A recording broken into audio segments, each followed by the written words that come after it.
राज्य निर्माण करून 18 पगड जाती आणि 12 बलुतेदारांना न्याय देणारे छत्रपती शिवाजी महाराज, क्रांतिगुरु लौजी वस्ताद, डॉक्टर बाबासाहेब आंबेडकर या सर्व महापुरुषांना अभिवादन करतो। आज आनंदनगर खदान या ठिकाणी जे गंभीर प्रकरण घडलं त्याची गेल्या 1 महिन्यापासून माझ्याजवळ माहिती येत आहे। अकोला जिल्ह्यात सगळ्या भीमसैनिकांजवळ याची माहिती येत आहे की गजानन सोनवणे नावाचा नगरसेवकचा पती हा काय नाव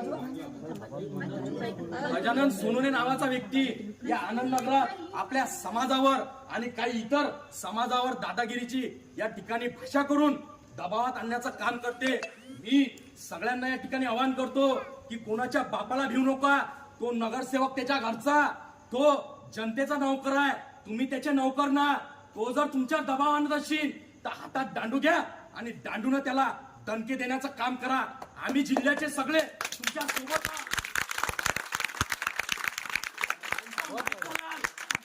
धक्का लावते की आम्ही पाहू। अकोला जिल्हा पेटून टाकल्याशिवाय आम्ही राहणार नाही। एसपीला आम्ही आजच निवेदन देऊ आणि खदान पोलीस स्टेशनच्या ठाणेदाराला सुद्धा मी आवाहन करतो की या खदानवर तात्काळ तुम्ही नजर टाका आणि या ठिकाणी पोलीस प्रशासनाला तुम्ही सांगा की तुम्ही रात्र दिवस ड्युटी करा, नाही तर या ठिकाणी कायदा सुव्यवस्थेचा प्रश्न निर्माण होणार। आणि ज्या ठिकाणी अतिक्रमण केलं त्या ठिकाणी 2 झेंडे लावले। एक झेंडा म्हणजे छत्रपती शिवाजी राजांनी आमच्या हातात दिलेला भगवा झेंडा आणि दुसरा निळा झेंडा, 2 झेंडे त्या ठिकाणी लावले। पण हे 2 झेंडे जर या गजानन सोनवणे नावाच्या नगरसेवकाला बीजेपीच्या खपत खुपत असतील तर आम्ही त्याच्या घरावर निळा झेंडा आणि भगवा झेंडा काढून दाखवू, हे या ठिकाणाहून आवाहन करतो। याच वार्डाचा तो नगरसेवक आहे आणि त्यानं त्या ठिकाणी अतिक्रमण करून कुलूप लावलं। ते कुलूप सुद्धा आता आम्ही तोडून टाकू। कोणाचा बाप आम्हाला रोखते ते आम्ही पाहू।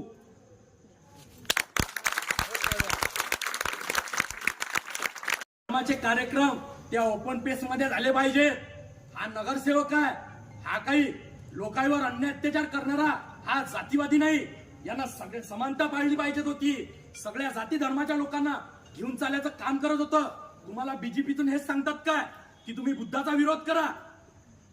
भारतीय जनता पार्टीच्या सगळ्या पदाधिकारी आणि आमदार खासदारांना माझं आव्हान आहे की अकोला जिल्ह्यात हा गजानन सोनवणे नावाचा व्यक्ती कोण आहे याची तात्काळ तुमच्या पक्षातून हकालपट्टी करा।